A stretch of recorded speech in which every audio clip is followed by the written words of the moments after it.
مفتی صاحب کے official channel مفتی طارق مسعود speeches کو سبسکرائب کریں۔ ہر آدمی کی خواہش ہے زیادہ سے زیادہ دولت اکٹھی کر لے۔ یہ اردو کا لفظ اکٹھی ہے، اکٹھی نہیں ہے۔ لوگ اس کو پڑھتے ہیں اکٹھی، تو اکٹھی نہیں ہے، اکٹھی، ٹھے جہاں آئے گا نا وہیں لگانا چاہیے۔ یہ تیسری چیز جس کے پیچھے ساری دنیا بھاگتی ہے وہ کیا ہے؟ دولت، پیسہ، زیادہ سے زیادہ پیسہ آ جائے۔ والخیل المسومہ، چوتھی چیز جس کے پیچھے انسان بھاگتا ہے وہ بہترین سواری۔ مختلف طریقے ہیں نا لوگوں کے سفر کرنے کے، کچھ چنچی میں جا رہے ہیں، کچھ پیدل جا رہے ہیں، کچھ رکشوں میں جا رہے ہیں، کچھ W11، کچھ 4K 4J، پھر ذرا پیسہ آتا ہے گرین بس، اور پھر آہستہ آہستہ اپنی گاڑی، پھر چھوٹی گاڑی، بڑی گاڑی، پھر لینڈ کروزر، BM میں بیٹھ کے جا رہے ہیں جی۔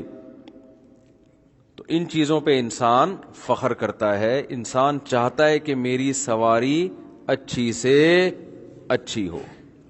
بھائی یہ آواز گونج کیوں رہی ہے اتنی؟ اس کو ذرا کنٹرول کرو نا بھائی۔ تو ہر شخص کی خواہش ہے، ہم سارے دن یہی چیزوں کے پیچھے بھاگ رہے ہوتے ہیں نا۔ والانعام والحرث، چوتھی چیز جس کے پیچھے انسان بھاگتا ہے، اب صحیح ہو گیا نا، تھوڑی آواز بڑھا دیں بس۔ چوتھی چیز جس کے پیچھے انسان بے تحاشا پاگل ہوتا ہے وہ ہے سورس آف انکم، کمانے کے ذرائع۔ ہر آدمی چاہتا ہے میرے جو کمانے کا ذریعہ ہے وہ بہتر سے بہتر ہو۔ نوٹ چھاپنے کی مشین بن جاؤں میں کسی طریقے سے۔ سمجھ رہے ہو کہ نہیں سمجھ رہے؟ نوٹ چھاپنے کی مشین بن جاؤں۔ اللہ نے ان تمام چیزوں کے بارے میں، کیونکہ اللہ تو وہ بات کرے گا نا جو ہمارے لیے بہتر ہوگی، اللہ نے یہ جو تمام چیزیں ہیں جن کی ہماری نظر میں بہت زیادہ قیمت ہے، اس کے لیے ہم دن رات ایک کر رہے ہیں، حلال حرام کی پرواہ نہیں کر رہے، ان سب چیزوں کے بارے میں دو لفظ بتائے، ذالک متاع الحیات الدنیا، یہ 2 ٹکے کی چند چیزیں ہیں جو دنیا میں تمہیں دے دی جاتی ہیں۔ اتنی بڑی دولت، اتنی بڑی بڑی گاڑیاں، اتنی عیاشی، ان سب کو اللہ کیا کہہ رہے ہیں؟ ان کی حیثیت اللہ کی نظر میں کیا ہے؟ 2 ٹکے سمجھتے ہیں بھائی؟ نہیں سمجھتے کہ 2 ٹکے کا کہتے ہیں نا، 2 ٹکے کا آدمی نہیں۔ ایک آدمی کو کسی نے 2 ٹکے کا آدمی، اس نے کہا یار 4 کر دو ٹکے، 2 کم ہو گئے تھوڑے سے، اتنے بھی کم نہیں کرو یار۔ تو اللہ کی نظر میں ان کی حیثیت 2 ٹکے کی بھی نہیں ہے۔ بھائی کیوں نہیں ہے یار؟ گاڑی کا اپنا نشہ ہے بھائی، پیسے کا اپنا نشہ ہے۔ غریب آدمی کی تو کوئی عزت ہی نہیں ہے سوسائٹی میں، معاشرے میں۔ کوئی رشتہ لینے کے لیے آئے، آپ کہیں کرتا کیا ہے، وہ کہے یار میں تو چوکیدار ہوں گلی کا، تو مالدار آدمی فوراً بھگائے گا اس کو، بھائی تو کہیں اور جا، تو آیا کیوں یہاں پہ؟ وہی تھوڑی دیر میں کپڑے بدل کے، بھیس بدل کے آئے، کرتا کیا ہے؟ کیا بھائی میں بحریہ ٹاؤن میں پراپرٹی کا میرا کروڑوں روپے کا بزنس ہے، فوراً اس کو بٹھائیں گے، چائے پلائیں گے، ایسا ہی ہے نا کہ بھائی جا کہاں رہے ہو، بیٹھو تو صحیح۔ پیسہ جیسے ہی آتا ہے عزت بڑھ جاتی ہے۔ ایک حکیم صاحب تھے، وہ جب گزرا کرتے لوگ ان سے کہتے حکیم صاحب السلام علیکم، حکیم صاحب جواب دینے کے بجائے کہتے پہنچا دوں گا۔ پھر کوئی گزرتا، حکیم صاحب السلام علیکم، ٹھیک ہے پہنچا دوں گا۔ لوگوں نے کہا ہم آپ کو سلام کر رہے ہیں، آپ کہتے ہو پہنچا دوں گا، یہ کیا مذاق ہے؟ حکیم صاحب نے کہا پہلے میں جب میں غریب تھا کوئی سلام نہیں کرتا تھا مجھے، اب جب پیسہ آیا ہے تو ہر آدمی سلام کر رہا ہے، تو اصل میں یہ مجھے نہیں، میری تجوری کو سلام ہے۔ تو جتنے لوگوں نے سلام کیا ہوتا ہے، میں رات کو اپنے خزانے کے پاس جا کے بولتا ہوں تیرے کو وسیم نے بھی سلام کیا، غفار نے بھی سلام کیا، ستار نے بھی سلام کیا، سبکتگین نے بھی تجھے سلام بھیجا ہے۔ بات تو صحیح ہے۔ پیسہ نہیں ہوتا کوئی لفٹ کرانے کے لیے تیار نہیں ہوتا. ادھر دولت آئی, پیسہ آیا, لفٹ ہی لفٹ. لوگ پیچھے پیچھے بھاگ رہے ہوتے ہیں, آپ آگے آگے بھاگ رہے ہوتے ہو. تو لیکن اللہ کیا کہہ رہا ہے کہ ان چیزوں کی حیثیت میری نظر میں 2 ٹکے کی بھی نہیں ہے. بھائی کیوں نہیں ہے؟ اللہ غلط بات کر سکتا ہے کیا؟ پوچھتے ہیں نا, اللہ تو کیسی باتیں کر رہا ہے. دیکھو ہمارے ابا اگر ایسی باتیں کریں کہ بیٹا یہ دولت وولت کچھ بھی نہیں, اب ہم ابا سے کیا کہیں گے؟ ابا آپ کیسی باتیں کر رہے ہو؟ آپ کہیں گے کہ نہیں کہیں گے؟ آپ کے ماموں اس طرح کی باتیں کریں, بولے بھائی بیٹا یہ دولت مولت کچھ نہیں ہوتا, یہ پیسہ ویسا یہ سب 2 ٹکے کی حیثیت نہیں ہے. آپ بولو گے ماموں خیریت تو ہے آج, زیادہ تو نہیں, کچھ سٹا وٹا لگا لیا, کیا کر لیا, کہاں بیٹھ رہے ہو آج کل, کیا خیال ہے بھائی؟ سوال پیدا ہوتا ہے جو بات آپ کے ابا کریں آپ ان کو بیوقوف کہو گے, آپ کے ماموں کریں آپ ان کو بیوقوف کہو گے, وہ بات اللہ کہہ رہا ہے تو اللہ کو تو کوئی غلط کہہ سکتا ہے؟ اور اللہ تورات میں بھی کہہ رہا ہے, انجیل میں بھی کہہ رہا ہے, قرآن میں بھی کہہ رہا ہے, تمام آسمانی کتابوں میں کہہ رہا ہے, تو کوئی تو وجہ ہوگی نا. وجہ قرآن میں اللہ نے خود بیان کی ہے. قل افأنبئکم بخیر من ذالکم, اللہ فرماتے ہیں تم اس دنیا کو دیکھ رہے ہو, اس کا آخرت سے مقابلہ نہیں کر رہے, تم اس کا آخرت سے مقابلہ نہیں کر رہے, کمپیئر نہیں کر رہے اس کو, تم اس دنیا کو دنیا کی حیثیت سے دیکھ رہے ہو. دیکھو جب بھی ہم کسی کو کہتے ہیں یہ غریب آدمی, مطلب فلاں کی نسبت غریب, حالانکہ ہو سکتا ہے وہ کچھ لوگوں کی نسبت امیر ہو. رکشے والے کو عام طور پہ لوگ کہتے ہیں غریب آدمی, کہتے ہیں کہ نہیں کہتے؟ لینڈ کروزر والے کو کہتے ہیں امیر آدمی, لیکن آپ زرداری سے پوچھو تو زرداری کہے گا لینڈ کروزر والے کی 2 ٹکے کی اوقات نہیں ہے میری نظر میں, کیا خیال ہے؟ اس کو امیر کہے گا وہ؟ لگے یہ کیا لینڈ کروزر کی باتیں کر رہا ہوتا ہے بیٹھ کے, یہ تو ہماری گدھا گاڑی ہے, کیا خیال ہے بھائی؟ اور کروڑ پتی لوگ ہوں گے وہ کیا کہیں گے یہ تو غریبوں کی ہے, لینڈ کروزر ریوو شیوو لے کے گھوم رہے ہوتے ہیں 2 ٹکے کے لوگ. ایسا ہی ہے نا. اور رکشے والے کو لوگ غریب سمجھتے ہیں, حالانکہ رکشے والے نے پیچھے لکھا ہوا ہوتا ہے ماشاء اللہ لکھا ہوا ہوتا ہے تاکہ رکشے کو نظر نہ لگے. کیا خیال ہے؟ حلیم کی دیگوں پہ لکھا ہوتا ہے, حلیم کی ریڑھی لگایا ہوتا ہے نا, اس جوتا لٹکایا ہوا ہوتا ہے اس نے حلیم کی دیگ پہ. جو ریڑھی میں حلیم بیچ رہا ہوتا ہے اس نے چپل لٹکائی بھی ہوتی ہے تاکہ میرے بزنس کو نظر نہ لگے. اب آپ بتاؤ جو بڑے بڑے بزنس مین ہیں وہ تو حلیم کی دیگ کی ریڑھی دیکھ کر ہنستے ہوں گے نا, بے تیرا ان کی نظر میں 2 ٹکے کا بزنس نہیں ہے تیرا, اور تو جوتے لٹکا رہا ہے کہ نظر نہ لگے. رکشے والے نے چپل لٹکائے ہوتے کہ نہیں لٹکائے ہوتے کہ نظر نہ لگے؟ تو میں ان سے کہتا ہوں بھائی ٹرک کو نظر لگی تھی تو رکشا بنا تھا, اب اس کو کیا نظر لگے گی بیچارے کو؟ لیکن رکشا والا چپل کیوں لٹکا رہا ہے؟ وہ اپنے آپ کو مالدار سمجھ رہا ہے, اور اللہ کا شکر ہے سمجھنا چاہیے. کیوں؟ اسے پتا ہے بہت سے لوگ دنیا میں ایسے ہیں جن کے پاس رکشا بھی نہیں ہے, وہ بھیک مانگ رہے ہوتے ہیں سیٹھوں کے پاس. خدا کے لیے زکات کے پیسوں سے ایک رکشا خرید کے دے دو, ہم تمہارا احسان زندگی بھر نہیں بھولیں گے. تو یہ دنیا چلتی ہے کمپٹیشن پہ, تقابل پہ. امیر اپنے سے بڑے امیر کی نسبت غریب, اور غریب اپنے نیچے والوں کی نسبت امیر ہے. سمجھ میں آ رہی ہے بات کہ نہیں آ رہی ہے؟ ہم کہتے ہیں فلاں کی عمر بڑی لمبی, فلاں کی عمر کیا ہے؟ بڑی لمبی. کیا مطلب؟ 80 سال 90 سال تک زندہ رہا. ہم اپنے لوگوں سے اس کا تقابل کر رہے ہوتے ہیں, کیونکہ ہمارے ہاں 60 سے 70 میں لوگ دنیا سے چلے جاتے. حدیث میں آتا ہے اعمار امتی ما بین 60 الی 70, میری امت کی عمر 60 سے 70 کے درمیان. اکثر لوگ قبرستان میں جاؤ تو 60 سے اوپر 70 سے نیچے, زیادہ تر لوگ ایسے ہی ملیں گے آپ کو. تو جو 80-90 تک پہنچ گیا لمبی عمر ہے بھائی. لیکن اگر نوح علیہ السلام کا دور ہوتا, ہم ان سے کہتے نوح علیہ السلام 1000 سال تک زندہ رہے, ہم ان سے کہتے حضرت میرے نانا 90 سال میں فوت ہوئے ہیں, اتنی لمبی عمر تھی. تو نوح علیہ السلام کے دور کا آدمی کہتا, جو ان کے دور میں پیدا ہوا, وہ کہتا بھائی تو کیا لطیفہ سنا رہا ہے, یہ عمر تو ہمارے یہاں دودھ چھڑانے کی ہے. کیا خیال ہے, کیا خیال, یہی کہتے نا, اس عمر تو میں تو 90 سال میں تو ہم بچوں کے دودھ چھڑاتے ہیں, چلنا سکھاتے ہیں بچے کو. 200-250 سال میں جا کے کہیں وہ شادی وادی کی بات کر رہے ہوتے ہیں اس کی. ہم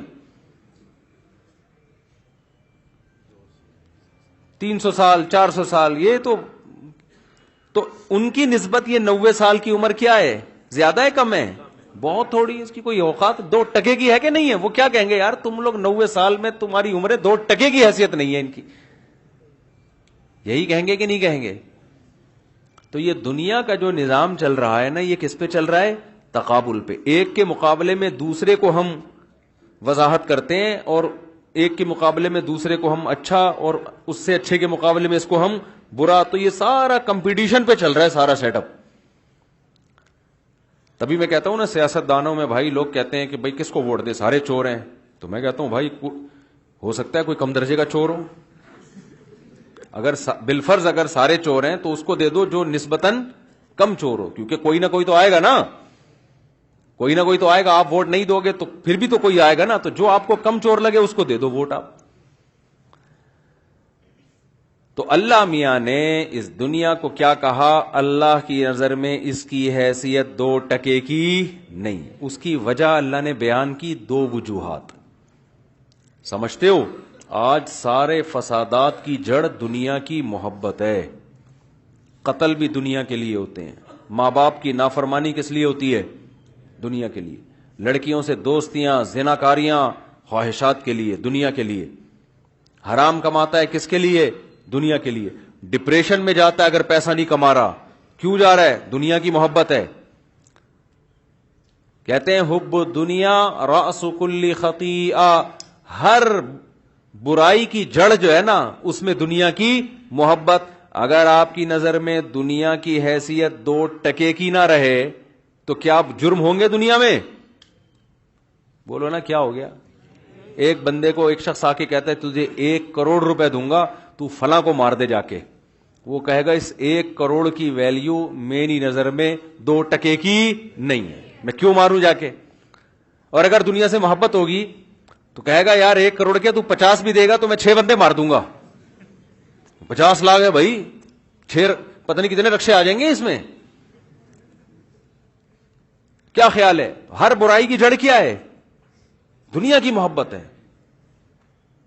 باپ کے سامنے انسان اونچی آواز سے بات کرتا ہے, بتاؤ جائز ہے حرام ہے, باپ کے سامنے اونچی آواز سے بات کرنا حرام ہے, ناجائز ہے. کیوں کرتا ہے, دنیا کی محبت.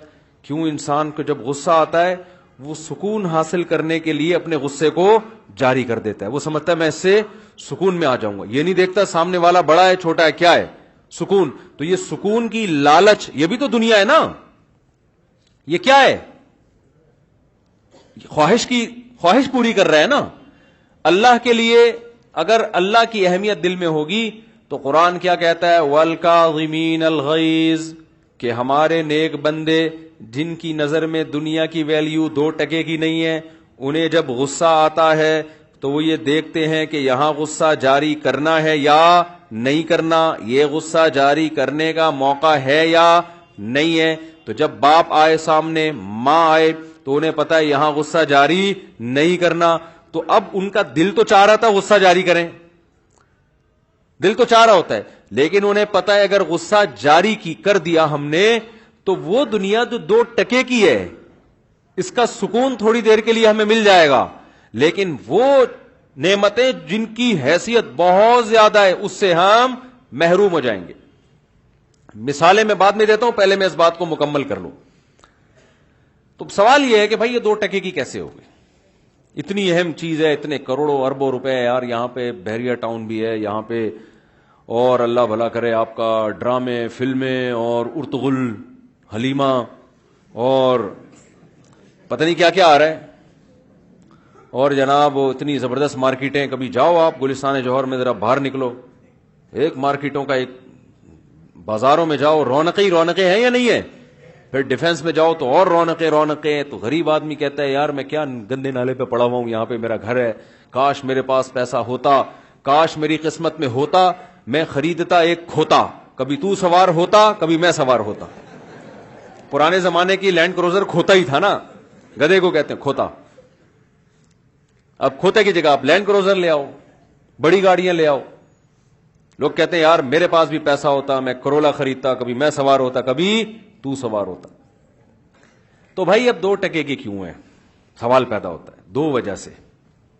اللہ میاں نے اس دنیا میں 2 چیزیں بیان کی ہیں کہ جو ظاہر پرست لوگ ہوتے ہیں وہ دنیا میں 2 عیبوں کو نہیں دیکھتے, بلکہ وہ اس دنیا کی چمک دھمک کو دیکھ رہے ہوتے ہیں. وہ 2 عیب کیا ہیں؟ نمبر 1, آخرت کے مقابلے میں اس کی کوئی حیثیت نہیں ہے. نمبر 2, جتنی بھی بڑی ہو ختم ہونے والی ہے, فنا ہونے والی ہے. عقل مند انسان فنا ہونے والی چیزوں سے دل نہیں لگاتا. کوئی بہت خوبصورت لڑکی کا رشتہ آیا آپ کے لیے, آپ پاگل ہو گئے, دیوانے ہو گئے, وہی فوراً شادی ہو جائے. پتا چلا جی آپ کے لیے رشتہ تو قبول ہے لیکن 15-20 دن کے بعد یہ بھاگ جائے گی. آپ پہلے تو بڑی تعریفیں کر رہے تھے, یار دوستوں کو بڑا اچھا رشتہ آیا ہے, بڑی خاندانی لڑکی ملی ہے, بھائی زبردست یار معشوقہ ہے, اور یہ لمبے لمبے بال, اور یہ بڑی. وہ ایک آدمی کی بیوی گم گئی, 2 آدمیوں کی بیویاں گم گئیں. تو ایک دوسرے کے پاس گیا, کہتا یار میری بیوی گم گئی ہے. اس نے کہا میری بھی گم گئی ہے, چل دونوں مل کے تلاش کرتے ہیں ہم دونوں بیویوں کو نا. تو اس نے پوچھا بچہ تیری بیوی کیسی ہے, کہیں مجھے نظر آئے تو میں اس کو بتا دوں گا بھائی تیری وہاں کھڑی ہوئی ہے تو ذرا اس کی علامتیں بتا. اس نے کہا لمبے لمبے بال, لمبی لمبی پلکیں, خوبصورت آنکھیں, گورا رنگ, لمبا قد. ایسا نقشہ کھینچا. پھر کہتا تو اپنی بتا تیری کیسی ہے. اس نے کہا چھوڑ تیری بھی تلاش کرتے ہیں بس. اس نے کہا ہماری والی چھوڑ, دونوں مل کے تیری تلاش. تو بڑا کوئی ٹائٹ سا آ گیا رشتہ. پتا چلا کہ جی تھوڑے دنوں میں اس کی عادت ہے, یہ 10-15 دن رہتی ہے, اس کے بعد مارکیٹ سے عزت کا جنازہ الگ نکلتا ہے آپ کا. لوگ پوچھیں گے کہاں گئی بھی تیری, کہہ رہے پتہ نہیں کہاں ہے یار. کوئی عزت رہے گی ہے بھائی. بچہ گھر سے بھاگ جائے خدا نہ خواستہ, پھر بھی تھوڑا سا منہ دکھانے کے قابل انسان رہتا ہے. بیوی بھاگ گئی, کیا منہ دکھائے گا. تو یہ جو دنیا ہے نا, دنیا یہ بڑی حسین ہے, بڑا جمال ہے اس میں, لیکن اس کے اندر ایک بہت بڑا ٹیکنیکل فالٹ ہے. وہ فالٹ کیا ہے؟ یہ ہے بے وفا. یہ کیا ہے؟ جب آدمی عروج کی بلندیوں پہ پہنچتا ہے, یہ ایسا رخ پھیرتی ہے نا, پیٹھ پھیرتی ہے, ایسی بے وفا ہے. اصل میں ہم ان لوگوں کو دیکھتے ہیں جن کو دنیا ملی, ان کو نہیں دیکھتے کہ جب ملنے کے بعد دنیا نے ان کو چھوڑا. یہ دنیا ایسی بیوی ہے جو خود طلاق دیتی ہے, حالانکہ طلاق تو آدمی بھی عورت کو دیتا ہے نا, لیکن یہ دنیا ایسی محبوبہ ہے جس کو اللہ نے طلاق کا اختیار دیا ہوا ہے. یہ جب چاہے گی آپ کی چاہت کے بغیر آپ کو 3 طلاقیں دے کے چلی جائے گی. تو ہم دیکھتے نہیں ہیں, مسئلہ ہمارے ساتھ یہ ہے. ہم جاتے ہیں مارکیٹوں میں, بڑی بڑی مارکیٹوں میں, اور دنیا کی زیب و زینت ہمیں نظر آتی ہے. یار یہ دیکھو یار, کیا کاش میری بھی ایک شاپ ہوتی یہاں پہ, کاش میری جیب میں بھی پیسے ہوتے میں شاپنگ کرتا. تو بھائی آپ تھوڑی دیر کے لیے قبرستان بھی چلے جاؤ. یہ جتنے اندر لیٹے ہوئے ہیں نا, یہ سارے پہلے کیا تھے؟ باہر تھے. یہ سارے تھوڑے دن پہلے کیا تھے؟ یہ ہمیشہ سے تھوڑی لیٹے ہوئے اندر. پہلے یہ باہر گھوم رہے تھے, انجوائے کر رہے تھے لائف کو. ان کے بڑے بڑے پلاٹ تھے, پراپرٹیاں تھیں. کوئی بیریا ٹاؤن کا مالک, کوئی جناب گلستان جوہر کے پروجیکٹ اس نے شروع کیے, کوئی سیاسی سطح پہ بہت بڑا, کس کی پاس اتنی لینڈ کروزرز کہ گننا مشکل. تھوڑے دن لگتے ہیں, 40, 50, 60 سال. اس کے بعد موت کا فرشتہ آتا ہے, بولتا ہے چل بھائی پتلی گلی سے نکل گیا. سمجھ رہے ہو کہ نہیں سمجھ رہے؟ ابھی کچھ دن پہلے میری ملاقات تھی کراچی کے ایک بلڈر سے. کچھ دن تو نہیں, 1.5-2 سال ہو گئے. بہت بڑا بلڈر, اتنا بڑا بلڈر کیا بتاؤں میں آپ.